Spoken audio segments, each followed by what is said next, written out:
On en parlait aussi, et ça, je voudrais que les gens puissent être mis au courant de cet organisme qui a vu le jour, je ne sais pas en quelle année, vous allez nous l'apprendre, mais l'hospitalité chrétienne Ephata bien sûr, qui veut dire ouvre-toi, hein, en araméen.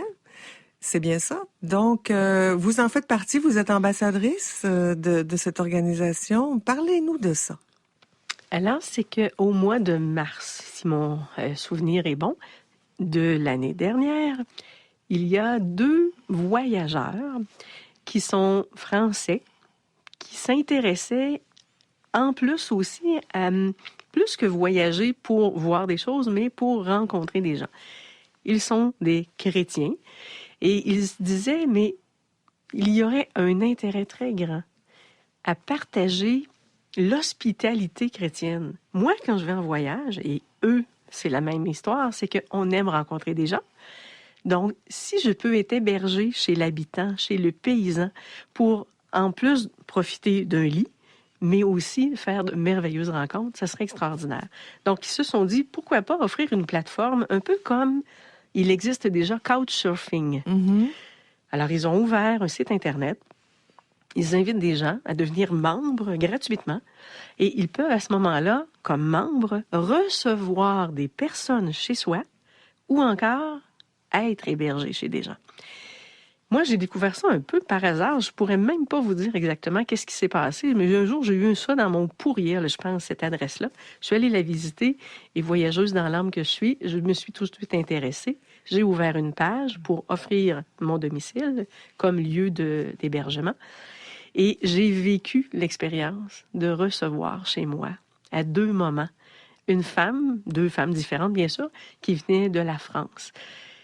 Ce fut des rencontres qui ont été extraordinaires, lumineuses. Et le point commun qui nous réunit, c'est notre foi chrétienne. Donc, non seulement je les ai accueillis pour un temps de générosité, mais aussi des temps de partage, d'intériorité et même de prière. Oui. En fait, quand on s'inscrit comme ça sur un site Internet, comme vous le dites, il y en a qui le font d'une autre manière, mais Ephata, particulièrement, c'est pour les chrétiens. On s'engage à quoi? Est-ce que c'est le gîte, le couvert, matin, midi et soir, l'accompagnement? Est-ce que c'est seulement le déjeuner comme dans un bed and breakfast? Concrètement, qu'est-ce qu'on offre? En fait, il n'y a pas vraiment de plan de match prédéfini. L'hospitalité, c'est d'abord recevoir chez soi pour dormir. Maintenant, moi, puisque ces personnes-là venaient pas seulement pour visiter des choses, moi je suis à Trois-Rivières, visiter des choses à Trois-Rivières, mais venaient aussi pour me rencontrer et qu'ils avaient du temps libre et que j'en avais aussi. Nous avons partagé du temps ensemble. Mais il n'y a absolument rien de prédéfini. Si la personne, tout ce qu'elle peut offrir, c'est un lit, il n'y a pas de problème aussi. Alors, il s'agit simplement de s'entendre. Les personnes avec qui j'ai vécu, on a pu aller au sanctuaire Notre-Dame-du-Cap ensemble, on a pu partager des repas. Alors, ça a été un temps d'échange qui était formidable. Mais je vous dirais, c'est comme si je m'en vais rester chez une amie ou chez ma sœur. Alors, on va partager peut-être des repas, mais pas obligatoirement. Alors, ça se définit entre nous. Et vous l'avez vécu vous-même en voyage? En fait, c'est avant qu'Ephata.com existe, quand je suis allée en Belgique, j'étais allée rester chez des sœurs. Et quand je suis allée en Suisse, je suis allée rester dans une famille. Ensuite, j'ai la chance d'avoir une nièce qui est au Mexique, alors je suis allée rester chez elle. Puis à Rome, je suis allée rester chez des frères.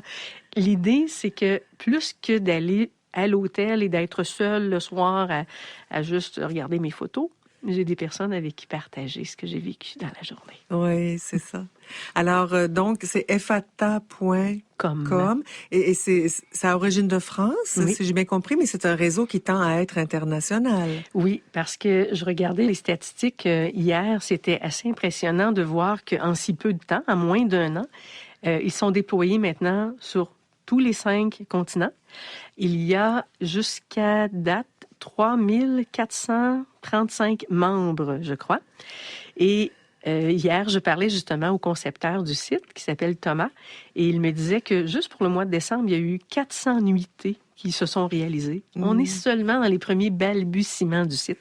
Et moi, je trouve que c'est un site extraordinaire, très, très bien fait maintenant, ça demande qu'à se déployer ici au Québec. Il y a plein de gens qui veulent recevoir des gens chez eux, je suis sûre. Oui, certainement. Et quand on dit hospitalité chrétienne, est-ce qu'on parle à ce moment-là œcuménique?